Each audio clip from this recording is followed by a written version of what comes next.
Приветствую вас в моей новой видеоистории в новом году.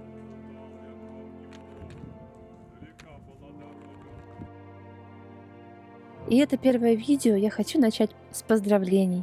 С Новым годом, Рождеством и пожелать благополучия, гармонии и душевного равновесия.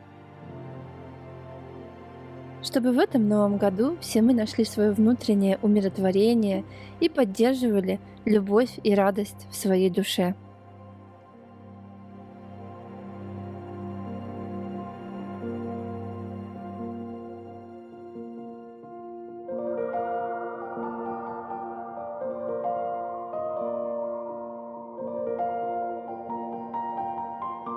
Белки, зайцы, лисята.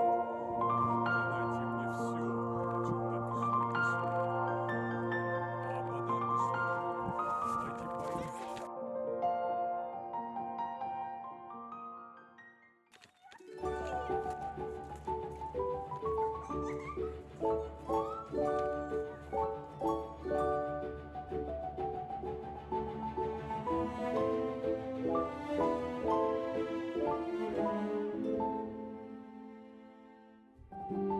Ладно, дедушка Мороз. Домой. А еще в этом новом году я почувствовала, как важно проживать все праздники медленно, особенно зимние, которые мы так долго ждем. И у меня это получилось, действительно пришлось в первых числах замедлиться, наслаждаться той атмосферой, которая царила вокруг нас, и почувствовать всю эту полноту и в то же время быстротечность всего происходящего, ни в коем случае не торопя это время.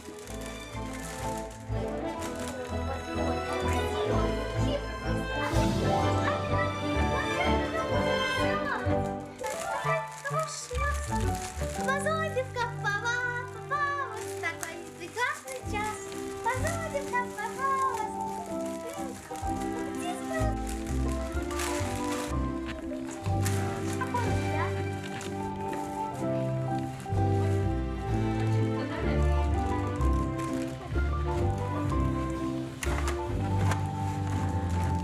Сейчас. Не представляю наш семейный новогодний стол без салата оливье. Это поистине праздничное блюдо, которое хочется готовить именно на праздники. В обычное время я стараюсь его не готовить, чтобы именно сохранить его атмосферу новогодних праздников. Уже несколько лет я делаю облегченную версию такого салата. Это веганская версия без использования продуктов животного происхождения, таких как мясо и также яйца. Получается салат тоже очень вкусным, но преимущество в том, что он легкий. И праздничный стол — это обычно большое сочетание разных продуктов, которые действуют так, что организм чувствует себя, бывает, утомленным и не в силах подняться, а именно в празднике хочется чувствовать себя хорошо, поэтому и стараешься также делать какой-то облегченный праздничный стол, чтобы действительно были и хорошее самочувствие, и хорошее настроение. Уже некоторое время я обращаю внимание на то, какой я приобретаю консервированный горошек. Есть варианты без содержания сахара, ведь сахар и так присутствует во многом в нашей пище, и как бы мы не хотели от него избавиться, еще и лишние какие-то продукты, которые их содержат абсолютно, которые не нуждаются в этом сахаре, например, консервированный горошек. Он и сам по себе тоже очень вкусный и сладкий.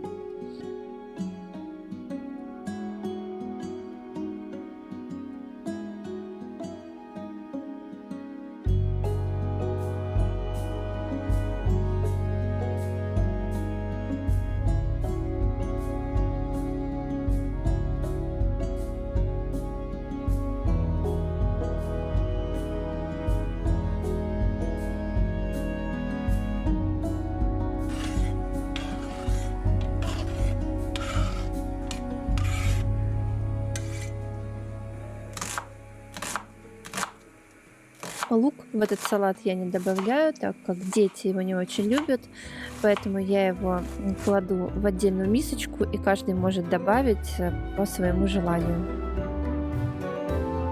Весь салат я не заправляю полностью майонезом, так как мне нравится, чтобы салат был немного такой свежий. Если даже на следующий день его снова положить в салатник и добавить сверху майонез, он получается намного вкуснее, если бы сразу же его смешать с майонезом.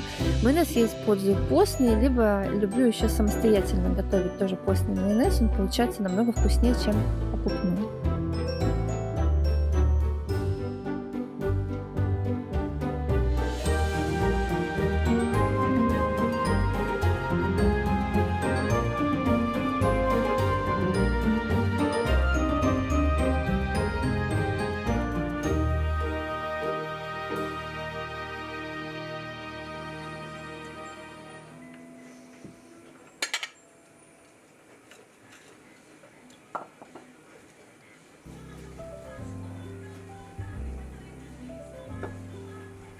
И еще одно блюдо, которое я готовила в один из праздничных дней, это запеченные яблоки с орехами и печеньем. В начинке понадобятся перемолотые орехи грецкие, миндальные, можно любые другие, также цельный изюм, ложка корицы и помятое такое поломанное печенье. Я сделала так мелкую крошку, все это смешала. При желании, если яблоки, например, очень кислые, можно еще добавить ложку меда или сахара.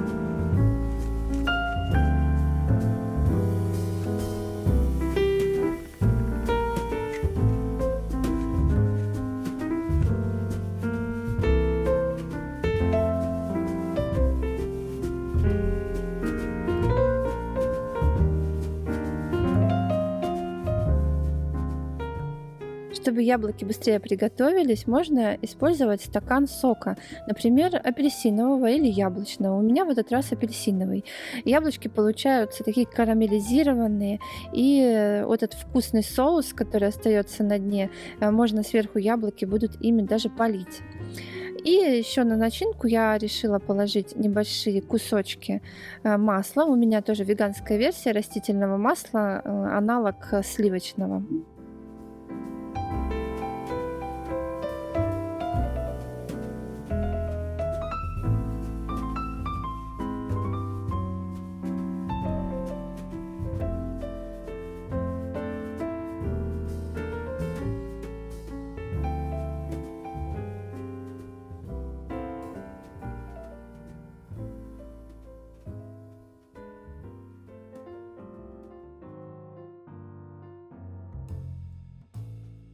Сервировка праздничного стола — это всегда для меня очень волнительно. И в этот раз у меня получилось сделать вот такую атмосферу.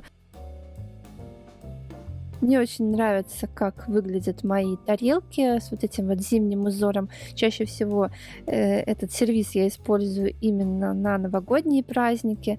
Также на столе стояла большая ваза с синим узором, в котором стояли еловые веточки и украшенные такими металлическими новогодними, рождественскими украшениями. Несколько подсвечников, канделябр и, конечно же, сама скатерть, которую я приобрела на блошином рынке. Зимой она создает такой эффект морозного узора и такую праздничную, торжественную атмосферу. Очень интересный эффект получается, так как эта скатерть-салфетка прозрачная фактически, то под нее можно постелить любой другой оттенок скатерти. Я использовала и натуральный лен, и красный, а уже ближе к Старому Новому году я взяла желтую хлопковую скатерть, постелила и добилась эффекта того, что в доме появилось как будто больше солнышка, которого сейчас нам так всем не хватает.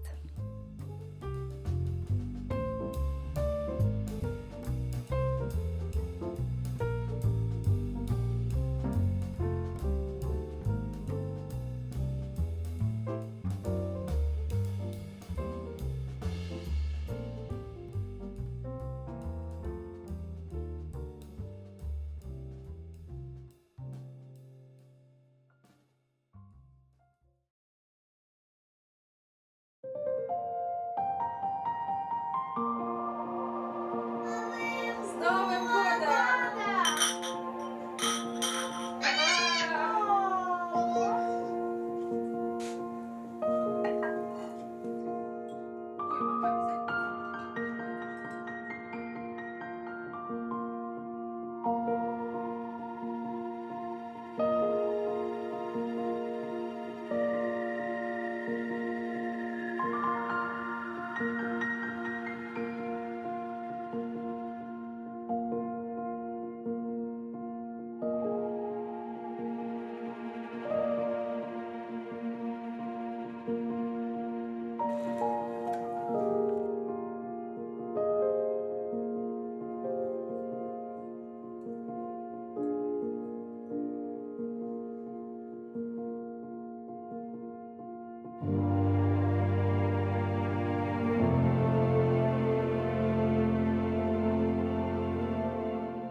Вся первая половина января — это, конечно, разные мероприятия, всевозможные новогодние елки. И так как мы не очень любим большое скопление людей, в этот раз мы решили отправиться на камерную елку в красивый дворец. То есть там не очень большое количество людей, она больше напоминает домашнюю, и мы собрались на этот удивительный бал, который нас ждал.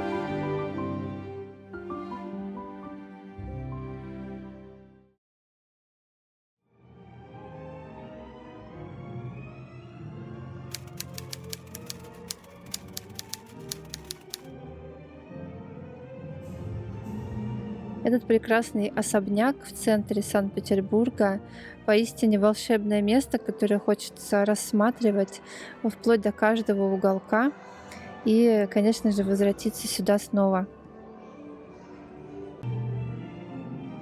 И воссоздали настоящую сказку «12 месяцев».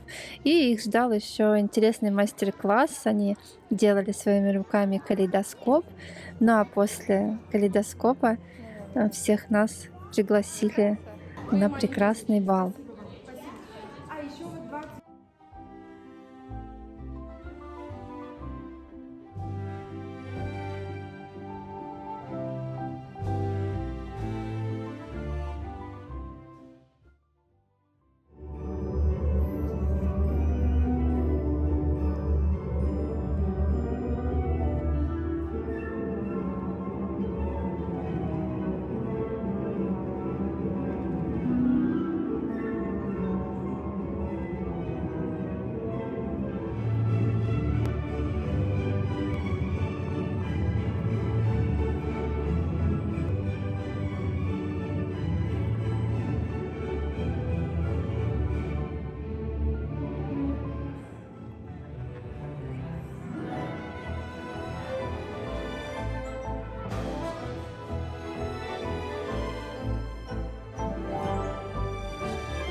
Профессиональные танцоры учили детей и взрослых танцевать вальсы, мазурку. Также мы водили хоровод, отгадывали загадки. В общем, весело проводили время и, конечно же, перенеслись в то далекое время до революционной России, когда елки были именно такими.